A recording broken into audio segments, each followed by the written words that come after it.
Chapter 27. In the Garden. In each century since the beginning of the world, wonderful things have been discovered.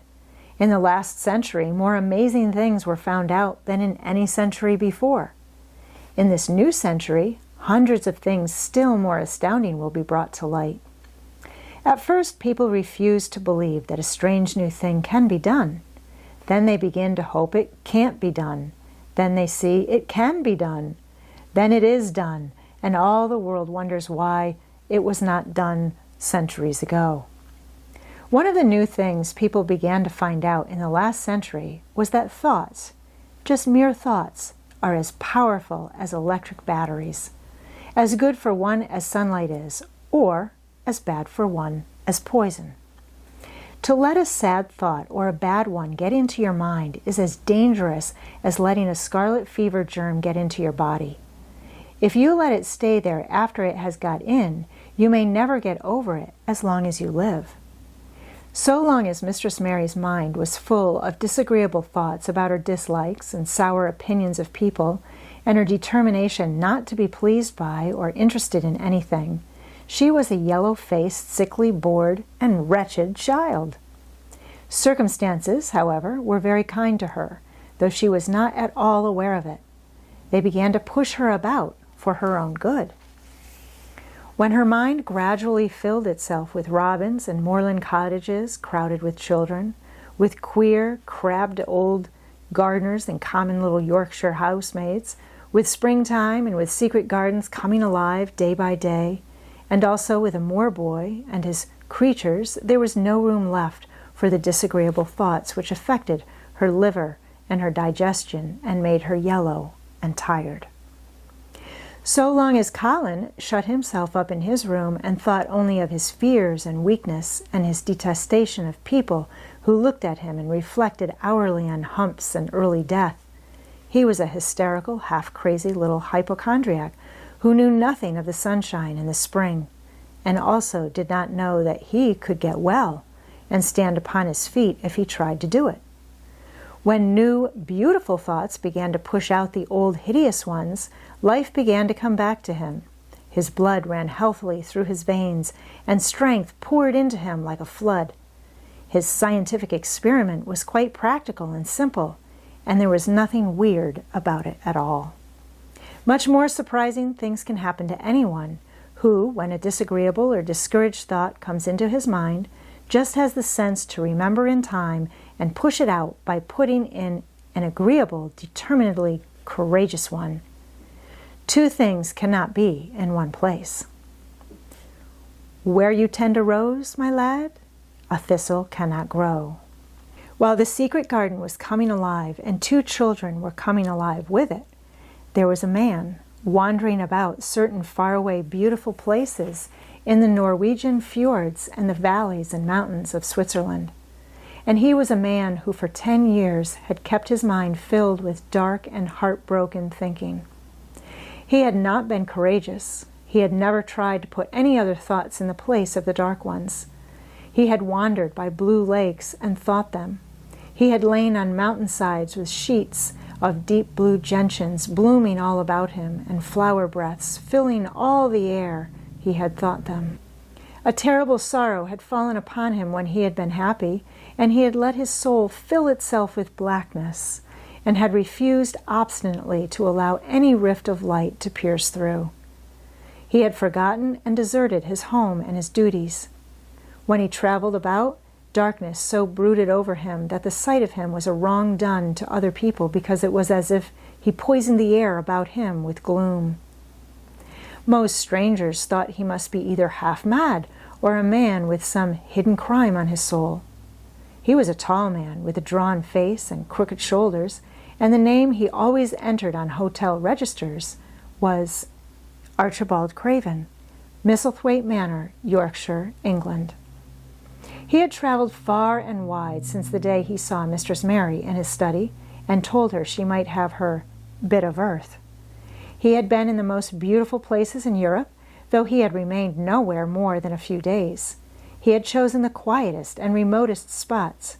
He had been on the tops of mountains whose Heads were in the clouds and had looked down on other mountains when the sun rose and touched them with such light as made it seem as if the world were just being born. But the light had never seemed to touch himself until one day when he realized that for the first time in 10 years, a strange thing had happened. He was in a wonderful valley in the Austrian Tyrol, and he had been walking along through such beauty as might have lifted any man's soul out of shadow. He had walked a long way, and it had not lifted his, but at last he had felt tired and had thrown himself down to rest on a carpet of moss by a stream. It was a clear little stream which ran quite merrily along on its narrow way through the luscious, damp greenness. Sometimes it made a sound rather like very low laughter as it bubbled over in round stones. He saw birds come and dip their heads to drink it in, and then flick their wings and fly away. It seemed like a thing alive, and yet its tiny voice made the stillness seem deeper. The valley was very, very still. As he sat gazing into the clear running of the water, Archibald Craven gradually felt his mind and body both grow quiet as the valley itself. He wondered if he were going to sleep, but he was not. He sat and gazed at the sunlit water, and his eyes began to see things growing at its edge. There was one lovely mass of blue forget-me-nots growing so close to the stream that its leaves were wet, and at these he found himself looking as he remembered he had looked at such things years ago. He was actually thinking tenderly how lovely it was and what wonders of blue its hundreds of little blossoms were. He did not know that just that simple thought was slowly filling his mind, filling and filling it until other things were softly pushed aside. It was as if a sweet, clear spring had begun to rise in a stagnant pool and had risen and risen until at last it swept the dark water away. But of course he did not think of this himself. He only knew that the valley seemed to grow quieter and quieter as he sat and stared at the bright, delicate blueness. He did not know how long he sat there or what was happening to him. But at last he moved as if he were awakening, and he got up slowly and stood on the moss carpet, drawing a long, deep, soft breath and wondering at himself. Something seemed to have been unbound and released in him, very quietly. "What is it?" he said, almost in a whisper, and he passed his hand over his forehead. "I almost feel as if I were alive." I do not know enough about the wonderfulness of undiscovered things to be able to explain how this had happened to him. Neither does anyone else yet. He did not understand it all himself, but he remembered this strange hour months afterwards when he was at Misselthwaite again, and he found out quite by accident that on this very day Colin had cried out as he went into the secret garden, "I am going to live forever and ever and ever." The singular calmness remained with him the rest of the evening, and he slept a new, reposeful sleep, but it was not with him very long. He did not know that it could be kept. By the next night he had opened the doors wide to his dark thoughts, and they had come trooping and rushing back. He left the valley and went on his wandering way again. But strange as it seemed to him, there were minutes, sometimes half hours, when, without his knowing why, the black burden seemed to lift itself again, and he knew he was a living man and not a dead one. Slowly, slowly, for no reason that he knew of, he was coming alive with the garden. As the golden summer changed into the deeper golden autumn, he went to the Lake of Como. There he found the loveliness of a dream. He spent his days upon the crystal blueness of the lake, or he walked back into the soft, thick verdure of the hills and tramped until he was tired so that he might sleep. But by this time he had begun to sleep better, he knew, and his dreams had ceased to be a terror to him. "Perhaps," he thought, "my body is growing stronger." It was growing stronger, but because of the rare, peaceful hours when his thoughts were changed, his soul was slowly growing stronger too. He began to think of Misselthwaite and wonder if he should not go home. Now and then he wondered vaguely about his boy and asked himself what he should feel when he went and stood by the carved four-poster bed again, and looked down at the sharply chiseled, ivory-white face while it slept and the black lashes rimmed so startlingly the closed, shut eyes. He shrank from it. One marvel of a day, he had walked so far that when he returned, the moon was high and full, and all the world was purple, shadow, and silver. The stillness of lake and shore and wood was so wonderful that he did not go into the villa he lived in. He walked down to a little bowered terrace at the water's edge and sat upon a seat and breathed in all the heavenly scents of the night. He felt the strange calmness stealing over him, and it grew deeper and deeper until he fell asleep. He did not know when he fell asleep and when he began to dream. His dream was so real that he did not feel as if he were dreaming. He remembered afterwards how intensely wide awake and alert he had thought he was. He thought that as he sat and breathed in the scent of the late roses and listened to the lapping of the water at his feet, he heard a voice calling. It was sweet and clear and happy and far away. It seemed very far, but he heard it as distinctly as if it had been at his very side. "Archie! Archie! Archie!" it said, and then again, sweeter and clearer than before. "Archie! Archie!" He thought he sprang to his feet, not even startled. It was such a real voice, and it seemed so natural that he should hear it. "Lilias? Lilias!" he answered. "Lilias, where are you?" "In the garden," it came back like a sound from a golden flute. "In the garden." And then the dream ended. But he did not awaken. He slept soundly and sweetly all through the lovely night. When he did awake at last, it was brilliant morning and a servant was standing staring at him. He was an Italian servant and was accustomed, as all the servants of the villa were, to accepting without question any strange thing his foreign master might do. No one ever knew when he would go out or come in, or where he would choose to sleep, or if he would roam about the garden or lie in the boat on the lake all night. The man held a salver with some letters on it, and he waited quietly until Mr. Craven took them. When he had gone away, Mr. Craven sat a few moments holding them in his hand and looking at the lake. His strange calm was still upon him, and something more, a lightness, as if the cruel thing which had been done had not happened as he thought, as if something had changed. He was remembering the dream, the real dream. "In the garden," he said, wondering at himself. "In the garden. But the door is locked, and the key is buried deep." When he glanced at the letters a few minutes later, he saw that the one lying at the top of the rest was an English letter and came from Yorkshire. It was directed in a plain woman's hand, but it was not a hand he knew. He opened it, scarcely thinking of the writer, but the first words attracted his attention at once. "Dear Sir, I am Susan Sowerby that made bold to speak to you once on the moor. It was about Miss Mary I spoke. I will make bold to speak again. Please, sir, I would come home if I was you. I think you would be glad to come, and if you will excuse me, sir, I think your lady would ask you to come if she was here. Your obedient servant, Susan Sowerby." Mr. Craven read the letter twice before he put it back in its envelope. He kept thinking about the dream. "I will go back to Misselthwaite," he said. "Yes, I'll go at once." And he went through the garden to the villa and ordered Pitcher to prepare for his return to England. In a few days, he was in Yorkshire again. And on his long railroad journey, he found himself thinking of his boy as he had never thought in all the 10 years past. During those years, he had only wished to forget him. Now, though he did not intend to think about him, memories of him constantly drifted into his mind. He remembered the black days when he had raved like a madman because the child was alive and the mother was dead. He had refused to see it, and when he had gone to look at it, at last it had been such a weak, wretched thing that everyone had been sure it would die in a few days. But to the surprise of those who took care of it, the days passed, and it lived, and then everyone believed it would be a deformed and crippled creature. He had not meant to be a bad father, but he had not felt like a father at all.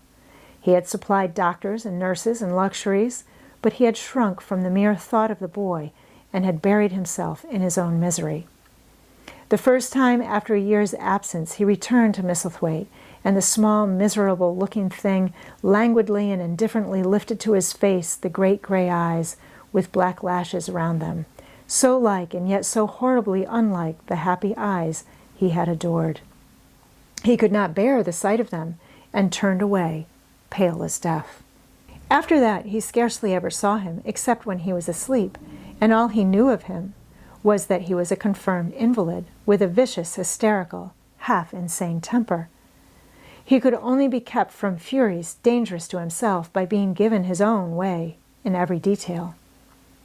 All this was not an uplifting thing to recall, but as the train whirled him through the mountain passes and golden plains, the man who was coming alive began to think in a new way, and he thought long and steadily and deeply.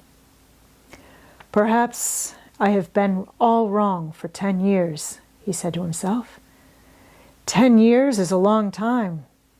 It may be too late to do anything, quite too late.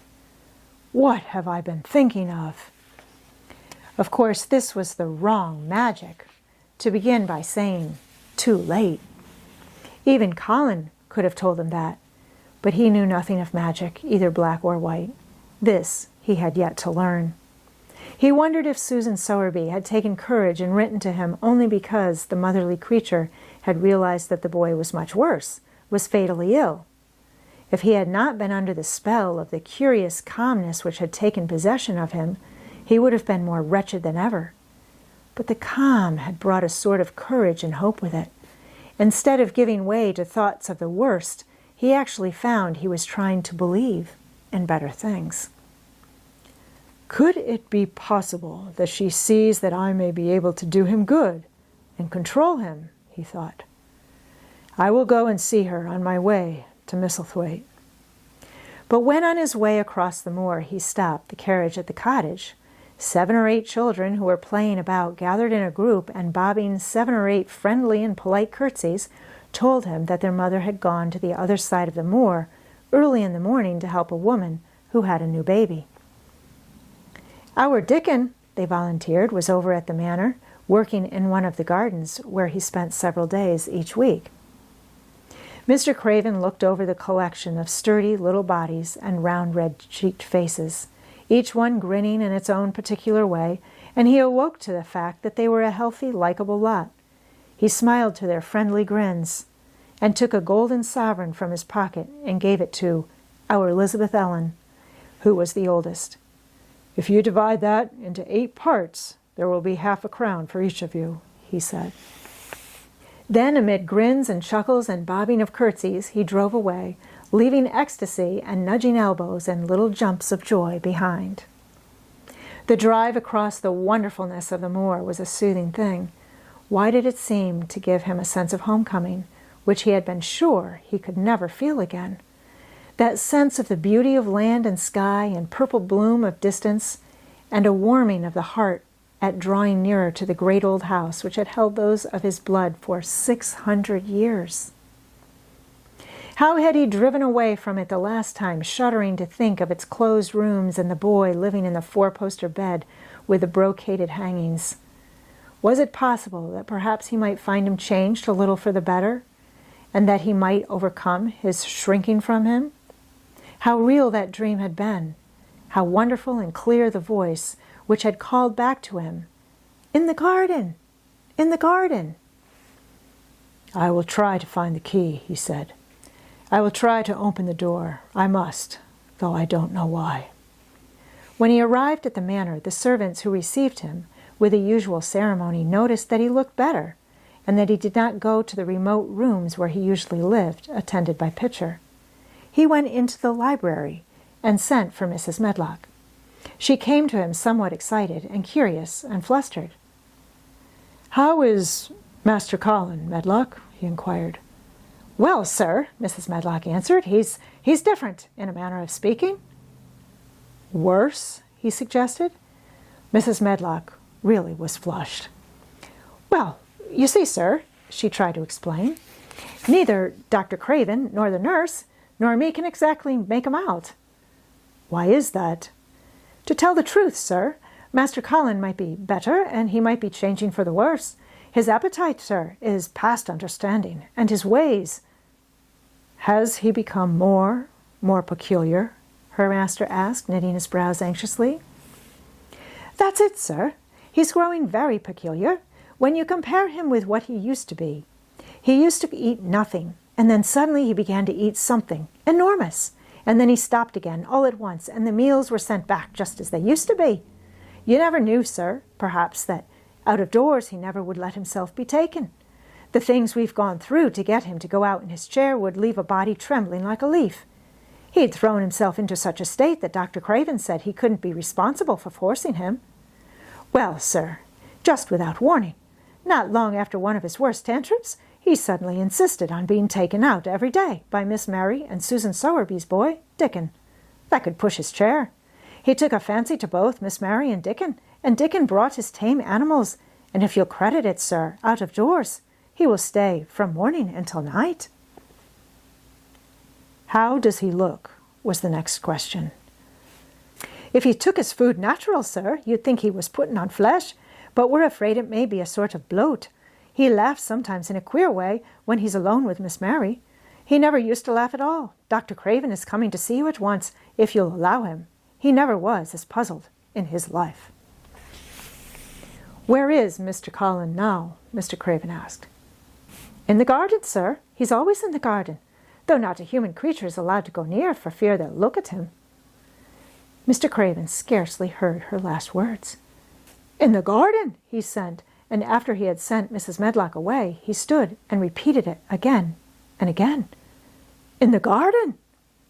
He had to make an effort to bring himself back to the place he was standing in, and when he felt he was on earth again, he turned and went out of the room. He took his way, as Mary had done, through the door in the shrubbery and among the laurels and the fountain beds. The fountain was playing now and was encircled by beds of brilliant autumn flowers. He crossed the lawn and turned into the long walk by the ivied walls. He did not walk quickly, but slowly, and his eyes were on the path. He felt as if he were being drawn back to the place he had so long forsaken, and he did not know why. As he drew near to it, his step became still more slow. He knew where the door was, even though the ivy hung over it, but he did not know exactly where it lay, that buried key. So he stopped and stood still, looking about him, and almost the moment after he had paused, he started and listened, asking himself if he were walking in a dream. The ivy hung thick over the door, the key was buried under the shrubs. No human being had passed that portal for 10 lonely years. And yet inside the garden, there were sounds. They were the sounds of running, scuffling feet, seeming to chase round and round under the trees. They were strange sounds of lowered, suppressed voices, exclamations and smothered joyous cries. It seemed actually like the laughter of young things, the uncontrollable laughter of children who were trying not to be heard, but who in a moment or so, as their excitement mounted, would burst forth. What in heaven's name was he dreaming of? What in heaven's name did he hear? Was he losing his reason and thinking he heard things which were not for human ears?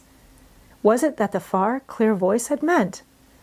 And then the moment came, the uncontrollable moment when the sounds forgot to hush themselves. The feet ran faster and faster. They were nearing the garden door. There was quick, strong, young breathing and a wild outbreak of laughing, shouts which could not be contained, and the door in the wall was flung wide open, the sheet of ivy swinging back, and a boy burst through it at full speed and without seeing the outsider, dashed almost into his arms. Mr. Craven had extended them just in time to save him from falling as a result of his unseen dash against him, and when he held him away to look at him in amazement at his being there, he truly gasped for breath. He was a tall boy and a handsome one. He was glowing with life, and his running had sent splendid color leaping to his face. He threw the thick hair back from his forehead and lifted a pair of strange gray eyes full of boyish laughter and rimmed with black lashes like a fringe. It was the eyes which made Mr. Craven gasp for breath. "Who? What? Who?" he stammered. This was not what Colin had expected. This was not what he had planned. He had never thought of such a meeting, and yet to come dashing out, winning a race, perhaps it was even better. He drew himself up to his very tallest. Mary, who had been running with him and had dashed through the door too, believed that he managed to make himself look taller than he had ever looked before, inches taller. "Father," he said, "I'm Colin. You can't believe it. I scarcely can myself. I'm Colin." Like Mrs. Medlock, he did not understand what his father meant when he said hurriedly, "In the garden! In the garden!" "Yes," hurried on Colin, "it was the garden that did it, and Mary and Dickon, and the creatures and the magic. No one knows. We kept it to tell you when you came. I'm well. I can beat Mary in a race. I'm going to be an athlete." He said it all, so like a healthy boy, his face flushed, his words tumbling over each other in his eagerness, that Mr. Craven's soul shook with unbelieving joy. Colin put out his hand and laid it on his father's arm. "Aren't you glad, Father?" he asked. "Aren't you glad? I'm going to live forever and ever and ever." Mr. Craven put his hands on both the boy's shoulders and held him still. He knew he dared not even try to speak for a moment. "Take me into the garden, my boy," he said at last, "and tell me all about it." And so they led him in. The place was a wilderness of autumn gold and purple and violet and flaming scarlet, and on every side were sheaves of late lilies standing together, lilies which were white or white and ruby. He remembered well when the first of them had been planted, that just at this season of the year their late glories should reveal themselves.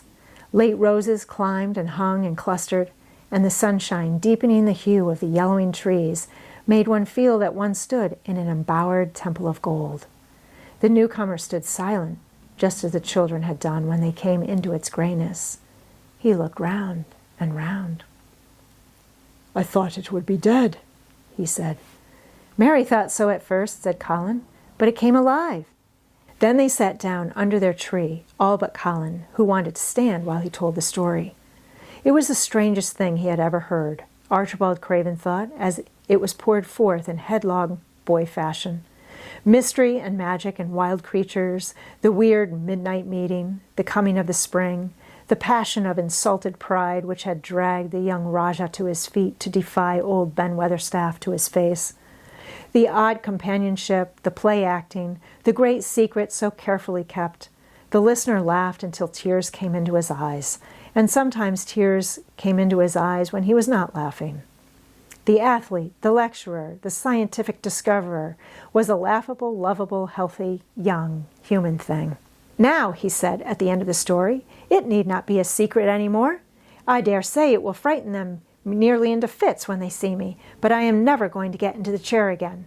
I shall walk back with you, Father, to the house."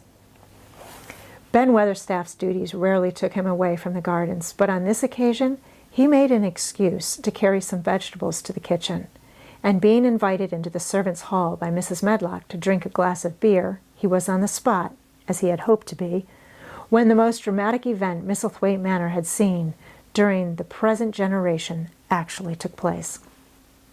One of the windows looking upon the courtyard gave also a glimpse of the lawn. Mrs. Medlock, knowing Ben had come from the gardens, hoped that he might have caught sight of his master, and even by chance of his meeting with Master Colin. "Did you see either of them, Weatherstaff?" she asked. Ben took his beer mug from his mouth and wiped his lips with the back of his hand. "Aye, that I did," he answered with a shrewdly significant air. "Both of them?" suggested Mrs. Medlock. "Both of 'em," returned Ben Weatherstaff. "Thank you kindly, ma'am. I could sup up another mug of it." "Together?" said Mrs. Medlock, hastily overfilling his beer mug in her excitement. "Together, ma'am."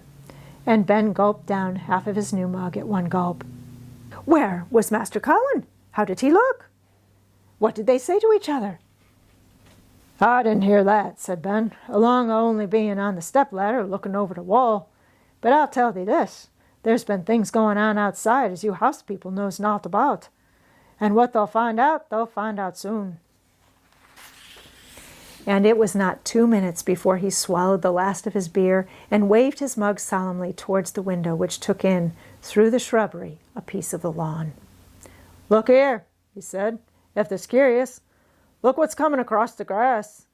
When Mrs. Medlock looked, she threw up her hands and gave a little shriek, and every man and woman servant within hearing bolted across the servants' hall and stood looking through the window with their eyes almost starting out of their heads.